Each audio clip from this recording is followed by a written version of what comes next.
चुनाव कोई भी हो, उसमें हर दल और संगठन यही चाहता है कि जीत उसकी झोली में आए। इसके लिए तरह तरह के दांव चुनाव से पहले चले जाते हैं।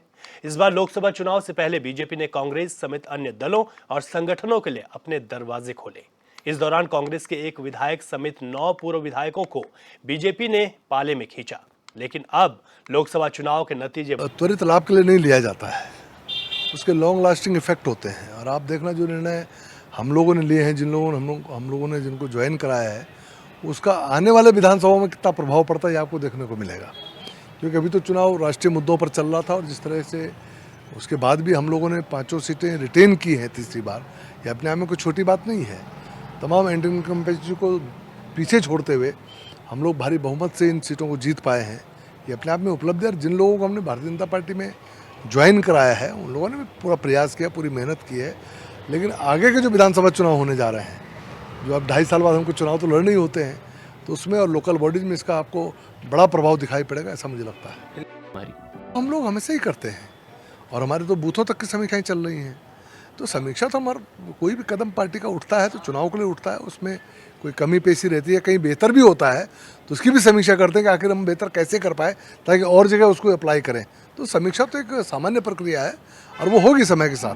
भारतीय जनता पार्टी जिस फॉर्मेट पे काम करती है, भारतीय जनता पार्टी हमेशा, चाहे जीत हो चाहे हार हो, हमेशा समीक्षा करती रहती है। समीक्षाओं से निकले हुए परिणामों से चिंतन मनन करती है, जो सबक मिलते हैं उसको स्वीकार करती है, उसके आधार पर आगे की रणनीति बनाती है। तो भारतीय जनता पार्टी लगातार अपने काम पे, अपने कार्यकर्ता पर, अपने कार्यक्रमों पर लगातार चिंतनशील रहती है। इसलिए हम लगातार समीक्षा के फॉर्मेट में रहते हैं, और जो भी हमारा लोकसभा का परिणाम रहा है उसकी भी हम लगातार बूथ स्तर पर हमारा प्रदर्शन कहाँ पर कैसा रहा, विधानसभा स्तर पर कैसा रहा, जिला स्तर पर कैसा रहा, ये सब परिणामों के लिए हमारे संवाददाता रोहित विक्रम सिंह हमारे साथ लाइव जुड़ गए हैं। उनसे और डिटेल में इस बात को समझ लेते हैं। रोहित, जिस तरीके से ये बात सामने आ रही थी कि जब लोकसभा चुनाव चल रहे थे तो भाजपा लगातार अपना कुनबा बढ़ा रही थी, और इसमें चाहे कांग्रेस के विधायक हों या फिर पूर्व विधायक हों, ये तमाम लोग भाजपा में शामिल होते हैं। लेकिन निष्कर्ष पर जब जाते हैं तो कोई खासा असर नहीं दिखाई देता। इसकी वजह क्या है और भाजपा का इस पर क्या कुछ कहना है? इस बार चुनाव में रवि, भारतीय जनता पार्टी का फोकस था कि 75% मत हासिल करे, और इसी को लेकर 5 प्रति लोकसभा सीट को जीतने का दावा भारतीय जनता पार्टी कर रही थी। और जो भी राजनीतिक दलों से जितने भी विधायक या पूर्व विधायक पार्टी को छोड़कर भारतीय जनता पार्टी के भीतर शामिल हुए, उसमें उनको भारतीय जनता पार्टी में शामिल कराने को लेकर भाजपा में कोई संशय जैसी स्थिति नहीं रही। भारतीय जनता पार्टी चाहती थी कि जो जनाधार वाले नेता हैं, जो अन्य दलों में है, वो भारतीय जनता पार्टी में शामिल हो, जिससे स्वाभाविक रूप से मत प्रतिशत में इजाफा हो। और अगर हम परिणाम की बात करें तो बद्रीनाथ विधानसभा सीट से जो सिटिंग विधायक थे राजेंद्र भंडारी, वो भारतीय जनता पार्टी में शामिल होते हैं। इसके साथ ही 9 पूर्व विधायक भारतीय जनता पार्टी का दामन थामते हैं, जिसमें मालचंद पूर्व विधायक, अगर बात करें विजयपाल सजवाल की बात करें पूर्व विधायक, और इसके साथ ही पूर्व मंत्री दिनेश अग्रवाल की बात करें, ऐसे तमाम विधायक जो है, पूर्व विधायक जो है, भारतीय जनता पार्टी का दामन उन्होंने थामा। और भारतीय जनता पार्टी को ये उम्मीद थी कि इस बार 5 लाख का जो नारा प्रति लोकसभा सीट के लिए भारतीय जनता पार्टी दे रही थी, वो पूरा हो जाएगा। लेकिन मत फीसदी की अगर हम बात करें तो जितने भी विधायक या फिर पूर्व विधायक भारतीय जनता पार्टी में शामिल हुए, उनके आने से मत फीसदी में कोई इजाफा नहीं हुआ। जिन भी विधानसभा क्षेत्र का वो प्रतिनिधित्व करते थे, उन विधानसभा क्षेत्रों में वोटिंग परसेंटेज उनके आने से नहीं बढ़ा है।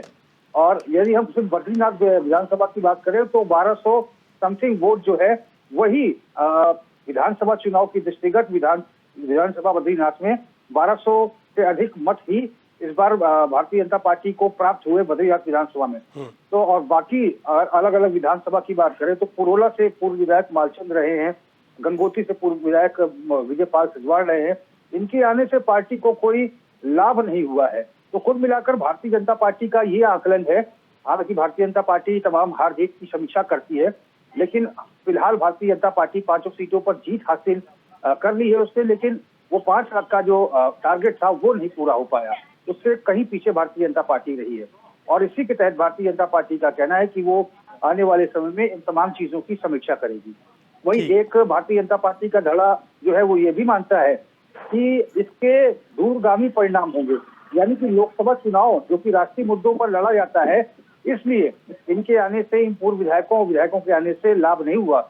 लेकिन जब विधानसभा के चुनाव होंगे, निकाय चुनाव होंगे, तब इसका जो है बम्पर फायदा भारतीय जनता पार्टी को होगा और इसी आस में भारतीय जनता पार्टी बैठी हुई है। ठीक है, आप कह रहे हैं कि भारतीय जनता पार्टी इस आस में है और इस उम्मीद के साथ है कि आने वाले जो चुनाव होंगे उसमें इन तमाम चीजों का फायदा होगा, भले ही लोकसभा चुनाव में उतना फायदा देखने को ना मिला हो। विपक्ष किस तरीके से इस मुद्दे को ले रहा है? क्योंकि जब भाजपा का कुनबा बढ़ रहा था तो लगातार भाजपा का यह कहना था कि कांग्रेस में कोई रहना ही नहीं चाहता, सब भाजपा में आना चाहते हैं। यहां तक कि मुख्यमंत्री को यह कहना पड़ा था कि जब भी इसमें महेंद्र भट्ट जिन लोगों की ज्वाइनिंग करा रहा है संगठन, एक बार थोड़ा सा इसको देख ले, स्क्रूटनी करके ही ज्वाइनिंग करा। इस तरीके की स्थिति बन गई थी। तो विपक्ष ने जब मत प्रतिशत देखा है तो क्या घेरने की कोशिश की है, तंज कसने की कोशिश की है भाजपा पर? देखिए, ये तो है कि 5 सीटों पर कांग्रेस को हार का सामना करना पड़ा है और ऐसी स्थिति में कांग्रेस जो है किसी प्रकार से तंज करने की स्थिति में नहीं है।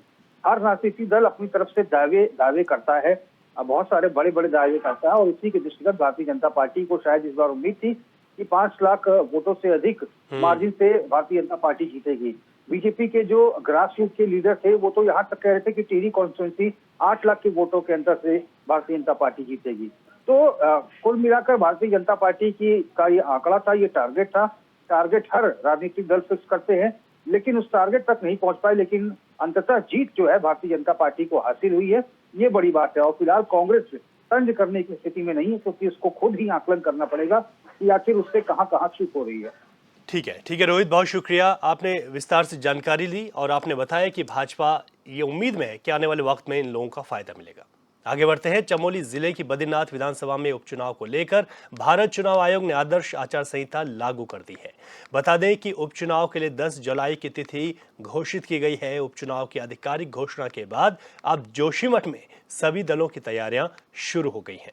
कांग्रेस के बड़े पदाधिकारियों ने बद्रीनाथ विधानसभा सीट की अहमियत को समझते हुए जनता के मिजाज को भांपने के लिए जोशीमठ नगर में डेरा जमा दिया है और उपचुनाव में अपनी पकड़ मजबूत करने के लिए एड़ी चोटी का जोर लगाना शुरू कर दिया है।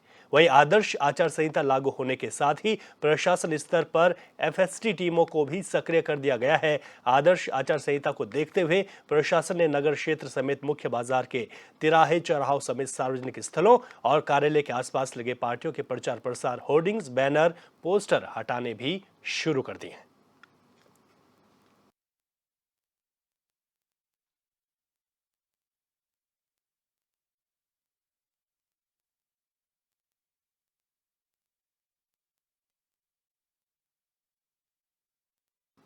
देश में तीसरी बार प्रधानमंत्री नरेंद्र मोदी के नेतृत्व में एनडीए की सरकार बन चुकी है। सरकार गठन होने से भारतीय जनता पार्टी का पूरा कुनबा काफी उत्साहित दिखाई दे रहा है। वहीं बीजेपी के वरिष्ठ नेता अनिल गोयल का कहना है कि लगातार तीसरी बार पीएम मोदी के नेतृत्व में एनडीए सरकार का सत्ता में आना एक नया कीर्तिमान है जो मोदी ने दर्ज किया है। उन्होंने कहा कि इंडिया अलायंस के नेता मोदी पर बीजेपी नेताओं की राजनीति खत्म करने के आरोप लगा रहे थे, लेकिन शपथ ग्रहण में सभी ने देखा कि कैसे उन्हीं बीजेपी नेताओं को मोदी मंत्रिमंडल में कैबिनेट मंत्री की शपथ दिलाई गई। एचएनएन ने इन तमाम मुद्दों को लेकर बीजेपी के वरिष्ठ नेता अनिल गोयल से खास बातचीत की। मोदी 3.0 सरकार अस्तित्व में आ गई है और इतिहास में 1962 के बाद ऐसा दूसरी बार हो रहा है कि कोई सरकार तीसरी बार रिपीट हो रही हो। एनडीए की तीसरी बार सरकार बन रही है और पीएम नरेंद्र मोदी तीसरी बार प्रधानमंत्री बन रहे हैं। भारतीय जनता पार्टी के वरिष्ठ नेता अनिल गोयल जी इस समय हमारे साथ मौजूद हैं। अनिल गोयल जी, 3.0 मोदी जी की सरकार किस रूप में आप लोग देखते हैं, क्योंकि बहुत मेहनत की आप लोगों ने चुनाव में? देखिए, चुनाव तो हम पर्व की तरह मानते हैं और जो भी जनादेश हो उसका सम्मान करते हैं। आज हमें एनडीए को जनादेश दिया है। हमारी ये तीसरी दफ़ा मोदी जी की सरकार ने कल शपथ ली है और मुझे लगता है कि पहले से ज़्यादा कमिटमेंट के साथ, क्योंकि 10 साल में उन्होंने निर्धारित किया पहले 5 साल क्या होना है, दूसरे 5 साल क्या होना है। उसमें भी 2 से ढाई साल हमारे कोविड ने खा लिए, लेकिन हम थके नहीं और हमने ऐसी योजना दी जिसमें कोविड जैसे महामारी, जो कि विश्व ने ना पहले कभी देखी था ना सुनी थी, उसमें भी हमने अपने देश में ना तो किसी को लाइलाज रहने दिया और ना किसी को भोजन के बिना रहने दिया, बल्कि वो योजना अब तक हम चला रहे हैं। और मुझे लगता है वो हमारी संकल्प का जो दायरा है उसमें हमने उस सब को किया। और अब जो मोदी जी ने एक सपना देखा देश को विकसित भारत का और सिरमौर भारत का और विश्व गुरु भारत का, मुझे लगता है अब उसका समय आ गया है। एक बेहतरीन समय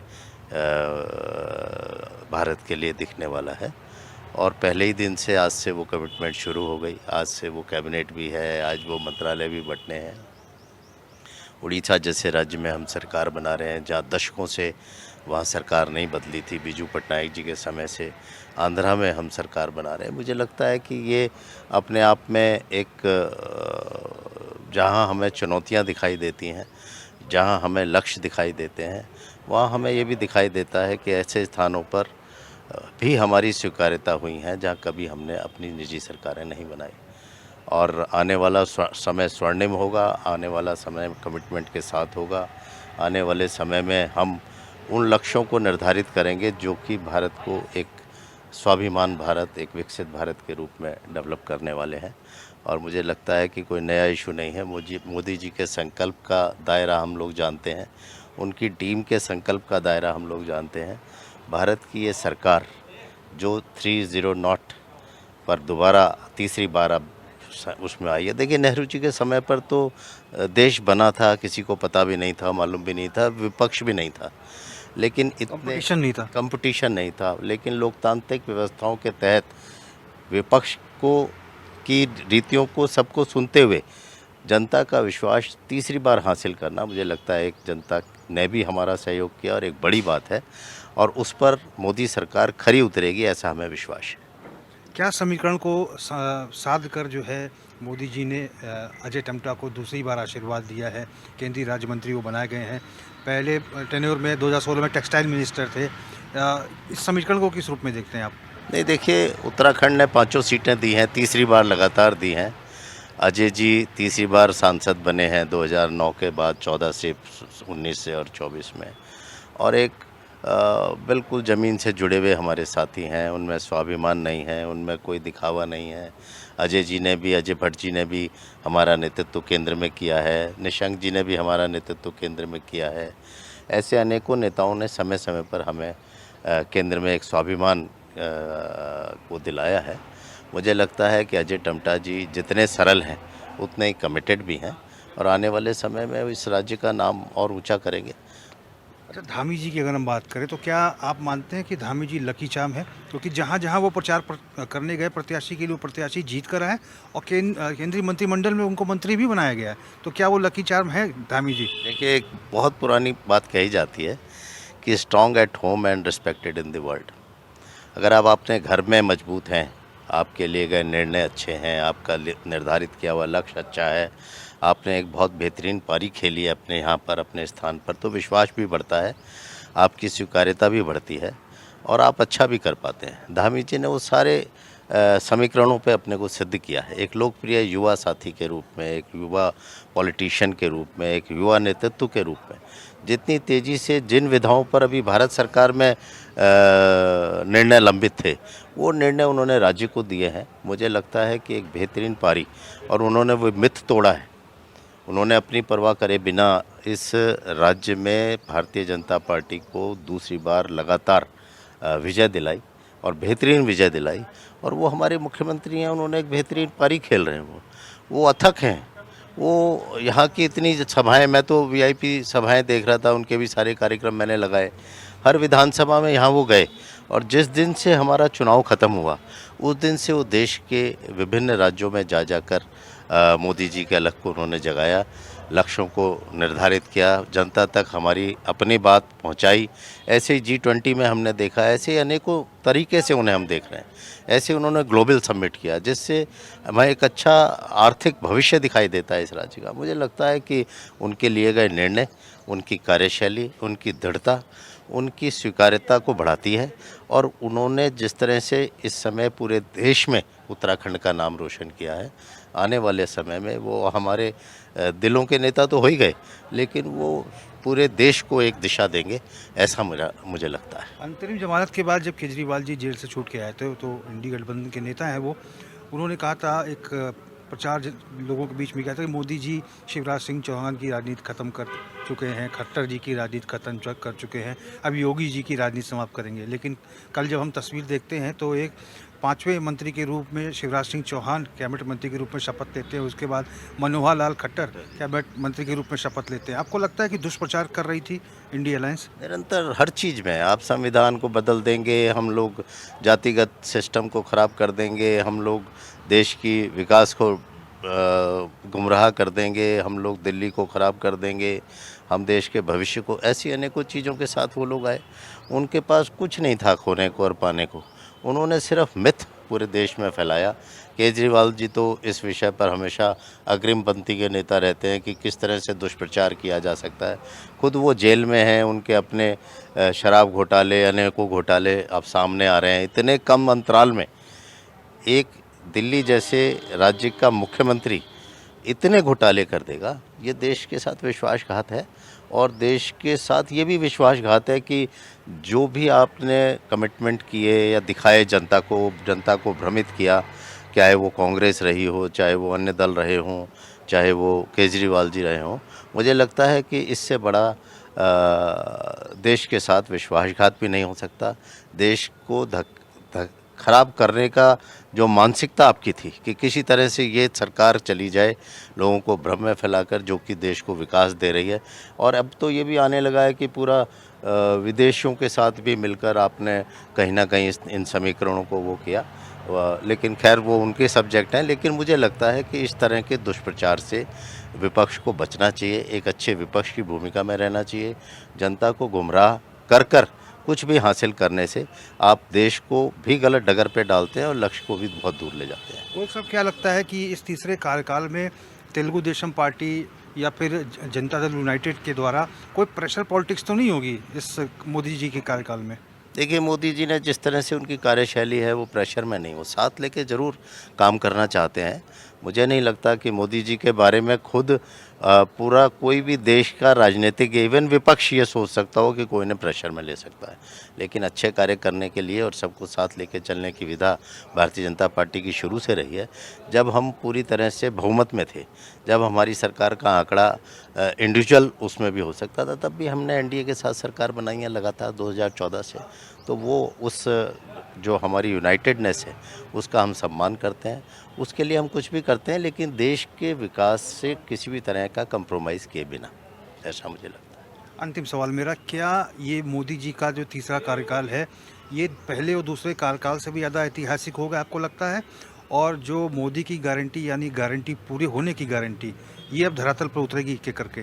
देखिए, ये तो अब जनता मानती है कि मोदी जी ने अगर कुछ कहा है संकल्प के साथ तो वो पूरा होगा, और उसके सारे तरीके जो कि विधिक होंगे और वो पूरी तरह से लक्ष्य के प्रति सजग रहेंगे, ये अब जनता मानती है और जनता जानती है। और जहाँ तक मुझे लगता है कि मोदी जी ने हमेशा अपना बेहतरीन दिया है, और वो उन्होंने अपनी कार्यशैली से अपने पूरे जो मंत्रिमंडल है उसके एक एक मंत्री से उसकी रिपोर्ट लेते हुए 100 दिन का रिपोर्ट कार्ड, 50 दिन का रिपोर्ट कार्ड, 365 दिन का रिपोर्ट कार्ड, साल भर का, अनेकों तरीके से वो जनता के बीच में जाने का मन रखते हैं। कोई भी चीज़ को इतना बढ़ाते हैं कि वो इवेंट की तरह लगने लगे, जनता की लेते हैं। तो इस तरह का जब हम एक मूवमेंट बनाते हैं किसी चीज़ को, तो उसके परिणाम भी अच्छे आते हैं। मुझे लगता है कि पहले के 2 कार्यकाल भी उनके बेहतरीन रहे देश के लिए, तीसरा काल और भी बेहतरीन होगा, क्योंकि जो इस दौरान हमारे को अनुभव हुए हैं उनसे भी, उनका भी लाभ लेते हुए हम आगे काम करेंगे। धन्यवाद अनिल गोयल जी। धन्यवाद सर, थैंक यू। धन्यवाद की भारतीय जनता पार्टी के वरिष्ठ नेता अनिल गोयल जी से। गोयल जी का साफ तौर पर कहना है कि मोदी जी का तीसरा कार्यकाल ऐतिहासिक कार्यकाल होगा, और मोदी की गारंटी यानी गारंटी पूरे होने की गारंटी ये अब धरातल पर उतरेगी, क्योंकि देश और दुनिया जानती है कि मोदी जी जो कहते हैं उसे करके दिखाते हैं। चैनल 24/7 के लिए अपने कैमरा पर्सन हिमांशु शर्मा के साथ में रोहित विक्रम सिंह, देहरादून। अलीगढ़ में पिसावा क्षेत्र के कई गांव के युवाओं ने खेल मैदान की मांग को लेकर धरना प्रदर्शन किया। युवाओं का कहना है कि स्कूल के पास खेल के मैदान के नाम से करीब 10.25 बीघा जमीन मौजूद है, लेकिन विद्यालय ने खेलकूद की जमीन को पट्टे पर उठा दिया है।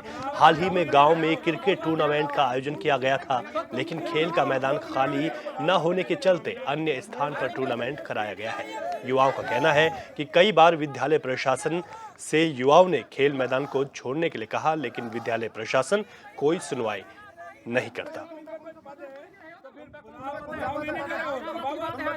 मैं चाहता हूँ सरपयोगी इंटर कॉलेज जो पलसीड़े में ग्राउंड था, हम 15 साल से खो खो का ग्राउंड, क्रिकेट ग्राउंड था यहीं पे, और मैं इंटरनेशनल खेला यहीं से। और अब खो खो का, क्रिकेट का दोनों ग्राउंड उन्होंने जुतवा दिए हैं और बच्चों के लिए कोई ग्राउंड नहीं है। भविष्य में कोई बच्चा यहाँ से खेले आगे जाए कोई भी नहीं है। और शाम के लिए सब खेलते हैं, शाम में अधिक से अधिक बच्चे मतलब नशा करते हैं।